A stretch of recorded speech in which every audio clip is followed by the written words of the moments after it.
بڑا سخت جملہ لکھا ہے، من صافح مشرکا فلیتوضا، ان کا قول نقل کیا ہے، وقال الحسن البصری من صافح مشرکا فلیتوضا، کہ مشرک سے اگر آپ مصافحہ کریں تو وضو دوبارہ کیا کریں۔ اتنی سخت یعنی مذمت بیان کی۔ شرک یاد رکھیں بری چیز ہے، آپ کے سارے اعمال کو ضائع کر دیتی ہے۔ اللہ ہم کو عقیدہ توحید نصیب کرے، یاد رکھیں۔ اب دیکھیں نا کہ رسول اللہ صلی اللہ علیہ وسلم کو سب کچھ مانا، جس وقت کھڑے ہوئے طائف پر جمع کیا تو سب سے پہلے اپنا کردار پیش کیا تھا رسول اللہ نے۔ اب وقت نہیں ہے تفصیل کروں کہ یہاں بھی لکھا کہ جو مبلغ ہونا چاہیے اس کو اپنا سب سے پہلے کردار اچھا رکھنا چاہیے،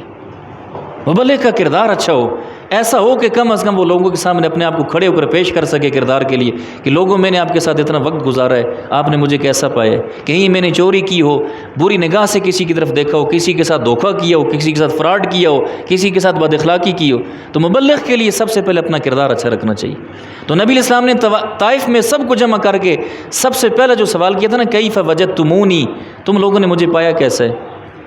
نہیں، جوانی میں نے تمہارے اندر گزاری ہے۔ دوست وہ ہوتے ہیں کہ دوستوں کے ساتھ راز ہوتے ہیں، بندے کے پتہ ہوتا ہے کہ یار ہم نے بچپن میں ساتھ اسکول پڑھے، ساتھ رہے ہیں، ایک دوسرے کی کمزوریوں کا پتہ ہوتا ہے،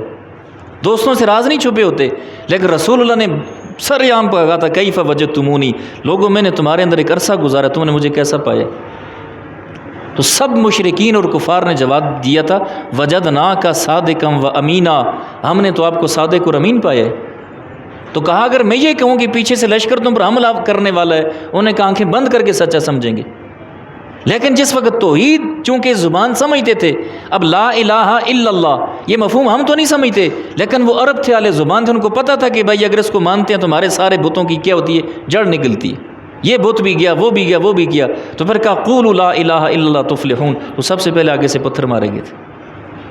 مسئلہ توحید ہے ہی ایسا، یہ وہ عنوان ہے کہ یاد رکھیں جس میں آپ کو پتھر لازمی لگیں گے، تنقید آپ پر لازمی ہوگی، آپ کی مخالفت لازمی کی جائے گی، لیکن اس میں پتھر کھانا، مخالفت کا لینا، یاد رکھیں خون کا بہانا، یہ بھی انبیاء علیہ الصلوۃ والسلام کی سنت ہے۔ توحید کو جو ہے وابستہ رہیں، یاد رکھیں نا۔ اصحاب بدر میں جو نا جنگ بدر میں جو رسول اللہ نے دعا کی تھی، اس وقت وہی صحابہ ہیں جن کو لے کے بدر میں چلے گئے، عثمان کو پیچھے چھوڑا تھا، سیدھا 2 3 4 پیچھے رہے ہوں، باقی سارے کے سارے جتنے تھے 313 بدر میں لے کے کھڑے ہیں۔ تو بدر کے میدان میں اتر کر رسول اللہ نے دعا کے لیے ہاتھ اٹھائے تھے نا، اتنی لمبی دعا کی تھی، اتنی لمبی دعا کی تھی، حدیث میں آتا ہے کہ آپ صلی اللہ علیہ وسلم کے کندھے مبارک سے چادر گری نیچے، ابو بکر صدیق نے اٹھا کے کندھے پہ رکھی، کہا کہ یا رسول اللہ بس کر دیں، اللہ نے قبول کر دی۔ تو وہاں دعائیہ جو کلمات تھے رسول اللہ نے مانگا، ان میں سے حدیث میں آتا ہے کہ ایک دعا یہ بھی کی تھی، یا اللہ ان تہلک ھذہ العصابہ، اللہ یہ ایک چھوٹی سی میرے پاس جماعت ہے، اگر ساری کو تو نے ہلاک کر دیا تو تیری کائنات پہ تیری توحید کا اعلان کرنے والا باقی کوئی نہ رہے گا۔ اللہ ان کو یعنی کہ ہلاک نہ کرنا، ان کو تو نے ہلاک کر دیا تو تیری اس کائنات میں توحید کا نام لینے والا بھی کوئی نہ رہے گا۔ یاد رکھیں توحید بڑی اہم ہے، عقیدہ توحید بڑا اہم ہے۔ اللہ کی ذات سب کچھ کرنے والی اللہ کی ذات ہے، یاد رکھیں سب کچھ کرنے والی اللہ کی ذات، مخلوق کسی کا کچھ بھی نہیں کر سکتی۔ اور نبی پاک صلی اللہ علیہ وسلم نے فرمایا، بڑی عجیب حدیث ہے، بڑی عجیب حدیث میں فرمایا تھا، لو ان اولکم و آخرکم و جنکم و انسکم، تمہارے اگلے پچھلے جن انسان جتنے بھی آدم سے لے کر قیامت تک، اگر یہ سارے کے سارے لو اجتمعوا علی ان یضروک بشیء، سارے کے سارے جمع ہو کر تمہیں نقصان دینا چاہیں، لم یضروک بشیء الا ما کتب اللہ لک، سارے جمع ہو کر تجھے نقصان نہیں دے سکتے، اتنا نقصان دیں گے جتنا اللہ نے تیرے مقدر میں لکھا۔ وَلَوْ اجْتَمَعُوا، پھر اسی طرح فرمایا کہ ان اولکم و آخرکم جنکم انسکم، تمہارے اگلے پچھلے جن انسان سارے جمع ہو جائیں، ان ینفعوک بشیء، نفع دینا چاہے، ما ینفعوک بشیء الا ما کتب اللہ لک، سب جمع ہو کر نفع دینا چاہے، اللہ نے جتنا لکھا ہوگا وہی دے سکیں گے، اس کے علاوہ کچھ نہیں دے سکتے۔ وَلَوْ أَنَّ أَوَّلَكُمْ وَجِنَّكُمْ وَإِنسَكُمْ قَامُوا فِي صَعِيدٍ وَاحِدٍ، سارے اگلے پچھلے جن انسان سارے جمع ہو کر اللہ سے ہر ایک اپنی چاہت کی چیز مانگے، ہر ایک اپنی چاہت کی چیز مانگے، جو بھی مانگے، اللہ پوری کائنات کو جو مانگا جا رہا ہے دے دے، تو اس کے خزانوں میں کہا اتنی کمی بھی نہیں آئے گی، کما ادخل المحیۃ فی البحر، جس طرح آپ سمندر میں سوئی کو ڈبو کر نکالیں، پھر دیکھیں سوئی کے ساتھ پانی کتنا لگتا ہے، اللہ سب کو اس کا سوال دے بھی، اس کے خزانوں میں اتنی کمی بھی نہیں آتی، یاد رکھیں۔ ہم تھوڑے سے یقین کے لحاظ سے اندر سے کمزور ہیں، کچے ہو چکے ہیں، عقائد اور نظریے مضبوط نہیں ہے، یاد رکھیں حالات سے ڈر جاتے ہیں، لیکن میں آخر میں گزارش کروں گا کہ حالات سے ڈرے نہیں انشاءاللہ، بالکل جس کو کہتے ہیں اتنے بے غم ہو کر رہنا۔ انفرادی اللہ آزمائش میں ضرور ڈالتا ہے، مجھے ڈالے گا، آپ کو ڈالے گا، لیکن اجتماعی سطح پر انشاءاللہ ہم گناہ گار ضرور گناہ گار ہیں، لیکن انشاءاللہ جو ہے نا انشاءاللہ ہے مومن ہے، یاد رکھیں نا۔ اور مومن قیمتی ہے، یاد رکھیں، وہ بے نمازی ہو، جھوٹ بولے، گناہ گار ہو، اس کو برا نہیں کہیں، یاد رکھیں وہ قیمتی ہے۔ مثال اس کی ایسے ہے جیسے وہ ہیرا ہے لیکن پڑا ہوا گندی نالی میں اٹھا کے اس کو تراشنے کی ضرورت ہے، یاد رکھیں مومن یہ مسلمان جو ہے یہ قیمتی ہے،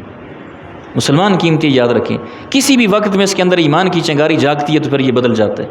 تو حوصلہ یاد رکھیں، اپنا پست نہ رکھیں، مہنگائی ہے، یہ حالات ہیں، وہ حالات ہیں، انشاءاللہ